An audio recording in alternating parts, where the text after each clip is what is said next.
Hello students, welcome to Noetic education. Thank you so much to join us. आज हम class 11th maths का sets relation and function chapter में function की theory पढ़ेंगे। Minimum time में मैं ये वीडियो आपको खत्म करवाने की कोशिश करूंगा, सो बिना टाइम वेस्ट किए लेट्स स्टार्ट दिस क्लास। अब देखो, इस चैप्टर में हम लोगों ने ये तो देख लिया कि सेट्स क्या होते हैं, उनके रिलेशंस क्या होते हैं। अब हमको देखना है कि फंक्शन क्या होता है। बट क्योंकि फंक्शन रिलेशन का सबसेट है, इसीलिए हम लोग क्या करेंगे, सेट्स, उनके रिलेशन, इन सब का एक बार रिवीजन कर लेते हैं ताकि आपको फंक्शन अच्छे से समझ में आए। अब देखो, यहाँ पे आपको दो सेट दिया हुआ है, एक सेट ए है और एक सेट बी है। सेट ए के एलिमेंट्स है 1, 2, 3, 4, 5 और बी के एलिमेंट्स है A B C D E F G. And हम लोगों ने क्या किया है, ए से बी का रिलेशन निकाला हुआ है और उससे लिख दिया है। तो देखो, रिलेशन में हमने क्या लिखा है, 1, ए 2, सी 3, बी एंड 4, एफ। यहाँ पे देखो, अगर आपको अच्छे से याद होगा तो रिलेशन में हम लोग क्या करते थे, उसी ऑर्डर में लिखते थे जिस ऑर्डर में हम लोगों ने रिलेशन निकाला है। यानी ए टू बी निकाला तो पहला एलिमेंट कौन सा होगा, ए का होगा और दूसरा एलिमेंट बी का होगा। यहाँ तक आपको क्लियर हुआ? इसे एरो डायग्राम से भी समझते हैं। तो देखो, यहाँ पे एक सेट बनाया हम लोगों ने ए, उसके अंदर एलिमेंट्स लिख दिए 1, 2, 3, 4, 5 एंड एक सेट बनाया बी, उसके अंदर एलिमेंट्स लिख दिए A B C D E F G. अब देखो, हम लोग क्या करेंगे, एरो बनाएंगे। एरो कहाँ रहेगा, ए से बी का रिलेशन है तो ए से निकलेगा और बी में जाएगा। तो देखो, 1 का रिलेशन ए से है तो 1 से निकला एरो और ए में गया। 2 का सी से रिलेशन है, 2 से एरो निकला, सी में गया। 3 का बी से रिलेशन है तो 3 से एरो निकला और बी में गया। 4 का एफ से रिलेशन है तो 4 से एरो निकला एंड एफ में गया। समझ गया? अब देखो, क्योंकि हम लोग फंक्शन पढ़ रहे हैं तो हमें कुछ नए टर्म समझने होंगे। सबसे पहला टर्म है इमेज। इमेज मतलब क्या होता है, अगर आपको रिलेशन दिया हुआ है ए टू बी में, यानी 1 का रिलेशन है ए से, तो 1 का इमेज क्या होगा, ए। अगर 2 का रिलेशन दिया हुआ है सी से तो 2 का इमेज क्या होगा, सी। समझ गया? अब नेक्स्ट टर्म है pre image. Pre image image का उल्टा होता है। अगर 1 का इमेज ए है तो ए का प्री इमेज क्या होगा, 1। अगर 2 का इमेज सी है तो सी का प्री इमेज क्या होगा, 2।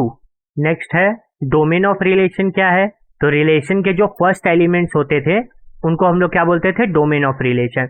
तो यहाँ पे रिलेशन के फर्स्ट एलिमेंट्स कौन कौन से हैं, 1, 2, 3, 4।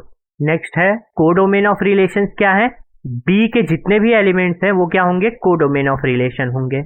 रेंज ऑफ रिलेशन क्या होगा, तो रिलेशन के सेकेंड एलिमेंट्स जो होंगे वो क्या होंगे, आपके रेंज ऑफ रिलेशन। यानी ए सी बी एफ। यहां तक समझा आपको? अब आते हैं वीडियो के मेन टॉपिक पे, फंक्शन क्या होता है। तो फंक्शन रिलेशन का सबसेट होता है, और अगर फंक्शन रिलेशन का सबसेट है यानी फंक्शन भी क्या है, एक रिलेशन ही है। बट इस रिलेशन के भी कुछ कंडीशन होंगे कि कोई रिलेशन फंक्शन कब होगा। तो देखो, कंडीशन क्या है। पहला कंडीशन है कि आपका जो डोमेन है उसके अंदर पी के सारे एलिमेंट्स होने चाहिए। एंड सेकेंड कंडीशन क्या है कि आपका ये जो डोमेन है उसके सारे एलिमेंट्स का एक यूनिक इमेज होना चाहिए, एक से ज्यादा इमेज नहीं होना चाहिए उसका। अगर किसी रिलेशन में ये दो कंडीशन आती है तो यानी वो क्या होगा, एक फंक्शन होगा। अब इसको एक एग्जांपल से समझते हैं। सपोज आपको एक सेट दिया हुआ है P, उसके अंदर एलिमेंट्स है A B C एंड एक सेट Q दिया हुआ है, उसके अंदर एलिमेंट्स है X Y Z। एंड आपको एक रिलेशन दिया हुआ है P से Q का A, X, B, Y and C, Z। अब आपको ये बताना है कि ये जो रिलेशन है ये फंक्शन है या नहीं है। अब हम लोग क्या करेंगे, दोनों कंडीशन चेक करेंगे। पहला कंडीशन क्या था कि आपका जो डोमेन है उसमें सेट P के सारे एलिमेंट्स होने चाहिए। तो देखो, डोमेन है ABC और आपका सेट P क्या था, ABC। तो पहला कंडीशन सेटिस्फाई कर रहा है। सेकेंड कंडीशन क्या बोल के रखा हुआ था कि आपका जो डोमेन है उसके हर एक एलिमेंट्स का एक यूनिक इमेज होना चाहिए। यूनिक इमेज मतलब एक से ज्यादा इमेज नहीं होना चाहिए। समझ गए? तो इस चीज को देखने के लिए हम लोग क्या करेंगे, एरो डायग्राम बनाएंगे। तो देखो, हम लोगों ने बना लिया set P and set Q, arrows डाल दिए, A का X में, B का Y में एंड C का Z में। बराबर। अब आपको क्या चेक करना है कि आपका ये जो सेट P है उसके जो एलिमेंट्स है उनमें से किसी एक भी एलिमेंट से 2 एरोस निकल रहे हैं क्या।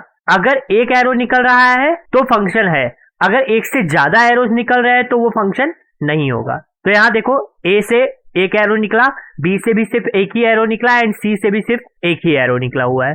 तो पहला कंडीशन भी इसने फॉलो किया कि आपका जो सेट P है उसके सारे एलिमेंट्स क्या है, डोमेन में है। सेकेंड कंडीशन क्या फॉलो किया उसने कि आपका जो भी डोमेन है उसका एक यूनिक इमेज है। यूनिक मतलब एक सिंगल इमेज होना चाहिए, बस उसका एक से ज्यादा इमेज नहीं होना चाहिए। तो यहाँ पे अगर ज्यादा इमेज होता तो किसी भी एक एलिमेंट से 2 एरो निकलता या 3 एरो निकलता। अगर सिर्फ एक एरो निकल रहा है मतलब कि क्या है, यूनिक इमेज है। ये मैं बार बार इसलिए बता रहा हूं ताकि आपको अच्छे से समझ में आ जाए। एक और एग्जांपल देखो, यहाँ पे हम लोगों को सेम चीज किया, हम लोगों ने सेट पी और सेट क्यू लिया और उसके एलिमेंट्स भी सेम रखे A B C X Y Z. और अब यहाँ पे हमें रिलेशन क्या दे के रखा हुआ है, A comma X, A comma Z, B comma Y. ये है आपका रिलेशन। अब हमको ये बताना है कि ये रिलेशन फंक्शन है या नहीं है। तो पहला कंडीशन, क्या डोमेन में सेट पी के सारे एलिमेंट्स है। सेट पी में क्या क्या एलिमेंट्स है, ए बी सी, और डोमेन में क्या क्या एलिमेंट्स है, ए और बी। तो है क्या पहला कंडीशन सेटिस्फाई? नहीं है। तो इसका मतलब क्या होगा, ये फंक्शन नहीं होगा। सेकंड कंडीशन को देखने की जरूरत भी नहीं है। अगर दोनों में से कोई भी एक कंडीशन नहीं है तो मतलब वो फंक्शन नहीं होगा।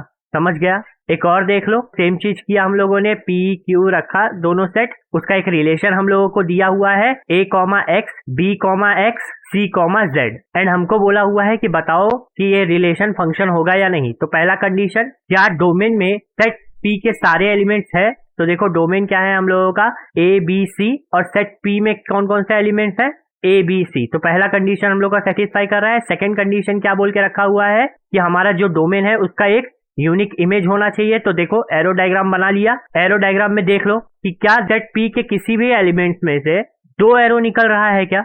नहीं निकल रहा है। अगर 2 एरो नहीं निकल रहा है इसका मतलब क्या है कि ये फंक्शन है। इसने फर्स्ट कंडीशन को भी सेटिस्फाई किया और सेकंड कंडीशन को भी सेटिस्फाई किया हुआ है।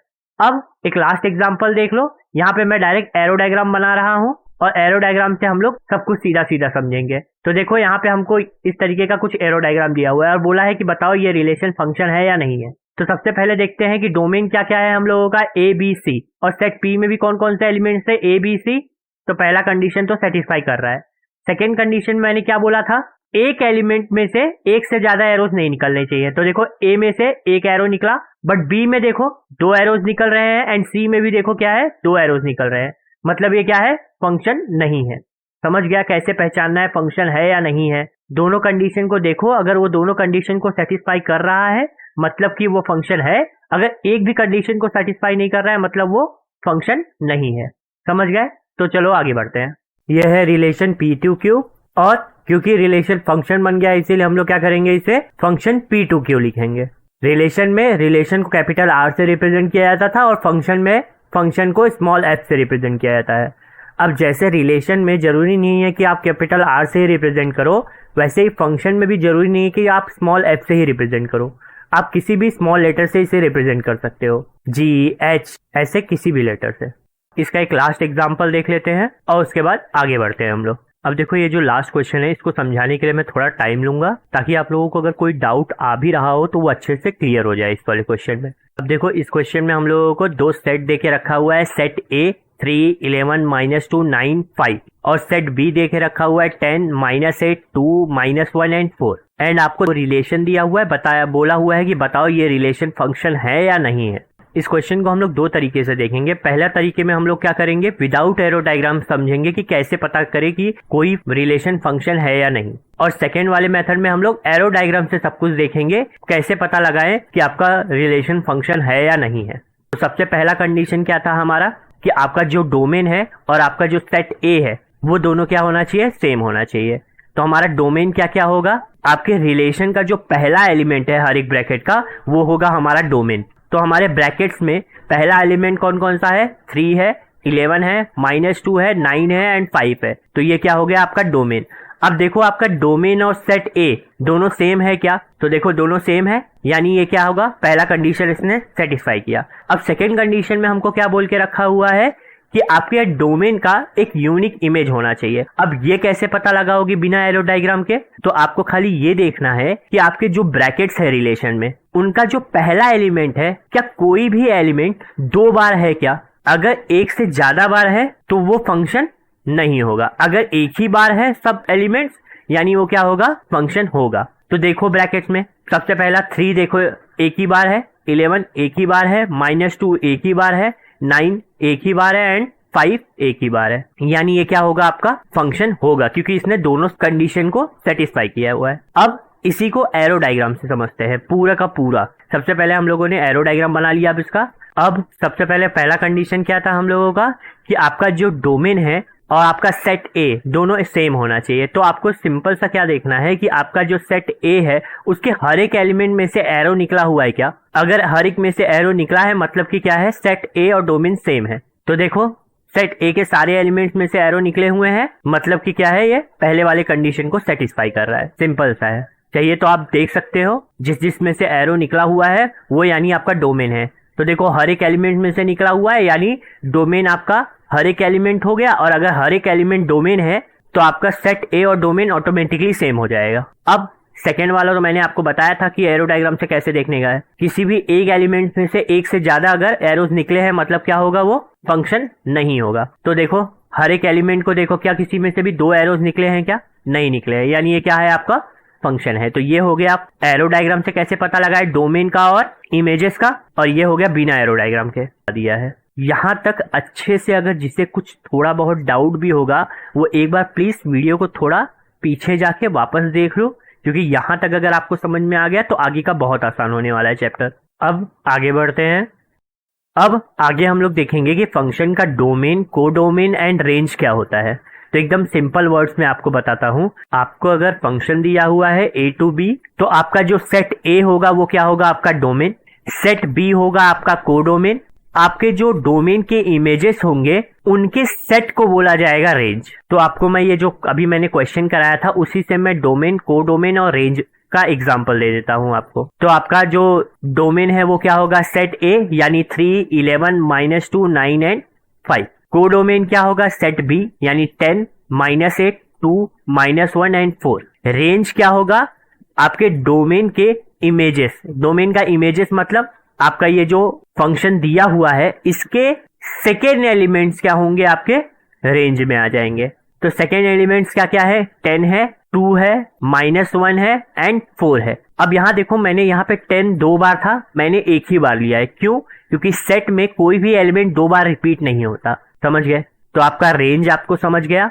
डोमेन के इमेजेस को रेंज बोलते हैं। कोडोमेन क्या होता है, सेट बी। डोमेन क्या होता है, सेट ए। आसान है। तो अभी हम लोग क्या करते हैं, इसके बेसिस पे एक क्वेश्चन करते हैं ताकि अगर आपको थोड़ा सा भी अगर डाउट होगा तो वो क्लियर हो जाए। एक फंक्शन दिया हुआ है a टू b और सेट a के एलिमेंट्स क्या क्या है, -2, -1, 0, 1, 2 एंड सेट b के एलिमेंट्स क्या क्या है, 0, 1, 2, 3, 4, 5, 6। और आपको क्या बोल के रखा हुआ है, आपका ये जो फंक्शन है वो क्या है, x² है। एंड आपको बोला हुआ है फाइंड करके बताओ डोमेन, कोडोमेन और रेंज। अब यहाँ देखो एक चीज जो सबसे जरूरी है कि आपको यहाँ पे फंक्शन x² देख रखा हुआ है। और हम लोगों ने अब तक क्या देखा था, फंक्शन में 1, 2, 2, 1 इस तरीके से देखा था। तो आप लोगों को अगर याद होगा तो हमारा जो रिलेशन था उसमें भी हम लोगों ने रिलेशन को लिखने का दो तरीका देखा था, सेट बिल्डर फॉर्म और रोस्टर फॉर्म। तो चलो दोनों को रिवाइज करते हैं, सेट बिल्डर फॉर्म क्या था और रोस्टर फॉर्म क्या था। तो इसके लिए मैं क्या करता हूँ, एक एग्जांपल ले लेता हूँ। हम लोग को एक रिलेशन देके रखा हुआ है 1, 4, 3, 6 एंड 5, 8। यहाँ पे ये रिलेशन किस फॉर्म में दिया हुआ है आपको, रोस्टर फॉर्म में। रोस्टर फॉर्म में हम लोग क्या करते थे, एलिमेंट्स को लिस्ट के फॉर्म में लिखते थे। अब हम लोग क्या करते हैं, इसी रिलेशन को सेट बिल्डर फॉर्म में लिखते हैं। तो सेट बिल्डर फॉर्म में कैसे लिखते थे, r इज इक्वल्स टू आपका जो रिलेशन होगा वो किस फॉर्म में रहेगा, x, y के फॉर्म में रहेगा। और हम लोग क्या कर देते थे, या तो मैथमेटिकल नोटेशन लिखते थे या फिर ऐसा प्रॉपर्टी लिखते थे जो हर एलिमेंट फॉलो करे, यानी हर ब्रैकेट फॉलो करे। तो क्या है देखो, x में हम लोग 3 ऐड करेंगे तो y आएगा। ये प्रॉपर्टी देखो हर एक एलिमेंट फॉलो कर रहा है। देखो x का वैल्यू क्या है, 1 है, +3 करेंगे तो y क्या आ जाएगा, 4। तो 1, 4। ऐसे ही x की जगह पे 3 रखा तो 3 + 3 6। तो x का वैल्यू जब 3 है तो y क्या होगा, 6। x का वैल्यू 5 है तो y क्या है, 8। समझ गए। तो ये क्या हो गया आपका सेट बिल्डर फॉर्म। समझ गया आपको कि हम लोग रिलेशन में सेट बिल्डर फॉर्म कैसे लिखते थे और रोस्टर फॉर्म कैसे लिखते थे। ये मैं आपको रिवीजन करवा रहा हूँ, इसीलिए एकदम डिटेल में नहीं जा रहा हूँ। और ये मैं इसलिए बता रहा हूँ क्योंकि फंक्शन में भी यही सेम चीज होगी। क्यों, क्योंकि फंक्शन रिलेशन ही तो है, तो उसमें कुछ अलग तो होगा नहीं, बस थोड़ा सा लिखने का तरीका बदल जाता है। तो देखो तरीका क्या बदलता है, यहाँ पे हम लोग सेट बिल्डर फॉर्म के समय पहला तो हम लोग ये सब हटा देते हैं, r is equals to x, y ये सब नहीं लिखते हैं, तो ये सब हटा देते हैं। बस अंतर क्या हो जाता है, ये जो रिलेशन था कि y का वैल्यू क्या होगा जब x में 3 ऐड करोगे, बराबर। तो हम लोग क्या कर देते हैं यहाँ पे, अब बस y की जगह पे f ब्रैकेट में x लिख देते हैं, बस बाकी सब कुछ सेम रहेगा। तो मैं आपसे एकदम सिंपल पूछता हूँ कि हमारे फंक्शन में x क्या होगा, डोमेन, और y क्या होगा यानी f ऑफ x क्या होगा, इमेज। सिंपल है सब कुछ। हाँ, एक और बात कि जरूरी नहीं है कि आपका ये जो x है, स्मॉल x है, ये स्मॉल x ही रहे हमेशा। स्मॉल x की जगह पे कुछ भी दिया रह सकता है। तो अब क्वेश्चन पे बढ़ते हैं। अब मैंने आपको पहले ही बताया था कि अगर फंक्शन आपको दिया हुआ है a टू b, तो सेट a क्या होगा आपका, डोमेन, सेट b क्या होगा आपका, कोडोमेन, और रेंज क्या होगा, डोमेन के इमेज का सेट होगा हमारा रेंज। तो हमको डोमेन पता है, कोडोमेन पता है, बट डोमेन के इमेजेस तो हमें दिए नहीं है क्योंकि सेट बिल्डर फॉर्म में है। तो इसको पहले रोस्टर फॉर्म में कन्वर्ट करेंगे तभी तो हमें इमेजेस पता चलेंगे। तो देखो कैसे कन्वर्ट करते हैं, जैसे हम लोग रिलेशन में करते थे। x के जगह पे हम लोग वैल्यूज पुट करेंगे यानी डोमेन के वैल्यूज पुट करेंगे, तो हमें क्या आ जाएगा, f ऑफ x आएगा, और f ऑफ x क्या है आपका, इमेज है। तो रखते हैं, x की जगह पे मैंने क्या रख दिया, सबसे पहले -2 रख दिया, तो हमारा f ऑफ x क्या आ गया, 4। अब x की जगह पे हम लोग -1 रखेंगे तो हमारा f ऑफ x क्या आ जाएगा, 1। x की जगह पे 0 रखा तो क्या आया, 0। x की जगह पे 1 रखा तो 1 आया, और 2 रखा तो 4 आया। अब ये क्या आ गया आपका, सभी इमेजेस का वैल्यू आ गया। अब बस इसको हम लोग क्या करेंगे, रोस्टर फॉर्म में लिख लेते हैं। तो f of x is equals to क्या आएगा सेट के अंदर, -2, 4। -2 क्या है आपका डोमेन, और 4 क्या है आपका इमेज। ऐसे ही सब लिख देते हैं, -1, 1, 0, 0, 1, 1 एंड 2, 4। ये क्या आ गया आपका, फंक्शन आ गया। अब मैंने आपको बताया था रेंज के लिए आपको क्या करना है, आपके फंक्शन के जितने भी ब्रैकेट्स होंगे उनके सेकेंड एलिमेंट्स का सेट क्या होगा आपका, रेंज होगा, यानी इमेजेस का सेट क्या होगा, रेंज होगा। तो इमेज क्या क्या है आपका, 4 है, 0 है, 1 है। अब यहाँ देखो 4 और 1 दो बार है, तो मैंने इसको एक ही बार लिखा है क्योंकि सेट के अंदर कोई भी एलिमेंट रिपीट नहीं होता है। तो रेंज आ गया, डोमेन आ गया, कोडोमेन आ गया, और यही आपसे क्वेश्चन में पूछा था। तो चलो अभी एक लास्ट टॉपिक देख लेते हैं और इस वीडियो को खत्म करते हैं। अब लास्ट टॉपिक है इक्वल फंक्शन। कोई भी दो फंक्शन इक्वल कब होगा। सपोज आपको दो फंक्शन देके रखे हुए हैं, फंक्शन f और फंक्शन g। अब बोला है कि आपको ये दोनों इक्वल कब होंगे, जब ये इन 3 कंडीशन को फुलफिल करेंगे। पहला कंडीशन क्या है कि दोनों फंक्शन का डोमेन सेम होना चाहिए। सेकेंड कंडीशन क्या बोल के रखा हुआ है कि दोनों फंक्शन का कोडोमेन भी सेम होना चाहिए। एंड लास्ट कंडीशन क्या बोल के रखा हुआ है, सपोज आपको एक डोमेन दिया हुआ है a और आपने उससे क्या निकाला, दोनों फंक्शन का इमेज निकाला a का वैल्यू रख के दोनों फंक्शन में, यानी f ऑफ x था, x की जगह पे आपने a का वैल्यू रख दिया और आपने इमेज निकाला। ऐसे ही g ऑफ x में x की जगह पे a का वैल्यू रख दिया और आपने g ऑफ a निकाला, और दोनों का आंसर सेम आया, यानी दोनों के इमेजेस का वैल्यू सेम आया a के लिए। तो यानी क्या होगा, ये दोनों फंक्शन इक्वल होगा। तीनों कंडीशन समझा, टेंशन मत लो, अभी हम लोग एक क्वेश्चन करेंगे तो ये तीनों कंडीशन कैसे चेक करना है ये आपको अच्छे समझ में आ जाएगा, अगर नहीं समझा होगा तो। अब देखो इस क्वेश्चन में हमको क्या बोल के रखा हुआ है कि आपको दो सेट दिया हुआ है, एक सेट A उसके अंदर एलिमेंट है 1, 2, सेट B में 3, 6, एंड आपको बोला हुआ है एक फंक्शन दिया हुआ है a टू b, और फंक्शन क्या है x² + 2, और एक और फंक्शन दिया हुआ है वो भी a टू b है और फंक्शन क्या देके रखा हुआ है 3x। अब आपको ये बताना है कि ये दोनों फंक्शन f ऑफ x और g ऑफ x ये दोनों इक्वल है या नहीं है। तो सबसे पहले अगर a टू b है दोनों फंक्शन, तो दोनों के लिए देखो डोमेन भी एक सेम है और कोडोमेन भी सेम है। क्यों? क्योंकि a क्या होगा आपका डोमेन और b क्या है कोडोमेन, और दोनों के लिए a और b क्या है सेम है। पहला दो कंडीशन तो सेटिस्फाई हो गया। अब थर्ड कंडीशन क्या बोला गया है कि दोनों में डोमेन का वैल्यू रखने पे इमेज का आंसर सेम आएगा। तो सबसे पहले इस वाले फंक्शन में हम लोग क्या करते हैं, डोमेन का वैल्यू रखते हैं। तो हम लोगों ने क्या किया, 1 रखा, और 1 रखने पे हम लोगों ने क्या देखा, आंसर क्या आया 3 आया। अब यही 1 वैल्यू हम लोग इस वाले फंक्शन में रखेंगे g ऑफ x में, तो क्या आएगा 3 × 1 = 3 आया। सेकेंड डोमेन भी रख लेते हैं 2 का वैल्यू रखने पे क्या होगा 2² + 2 = 6। अब g ऑफ x में भी रखेंगे तो क्या होगा 3 × 2 = 6। तो देखो दोनों में डोमेन का वैल्यू रखने पे हम लोगों का इमेज का आंसर क्या आ रहा है, सेम आ रहा है। समझ गए? अगर इन तीनों कंडीशन में से कोई भी एक कंडीशन सेटिस्फाई नहीं होती तो क्या होता, ये इक्वल फंक्शन नहीं होता। समझ गया? तो बस आज के वीडियो के लिए इतना ही। अभी नेक्स्ट वीडियो में हम लोग क्या करेंगे, फंक्शन से रिलेटेड क्वेश्चन सॉल्व करेंगे। तो अगर आप लोगों को ये वीडियो अच्छा लगा हो तो वीडियो को लाइक कर दो, नए हो तो चैनल को सब्सक्राइब कर दो। मैं आप लोगों से मिलूंगा नेक्स्ट वीडियो में। Thank you for watching.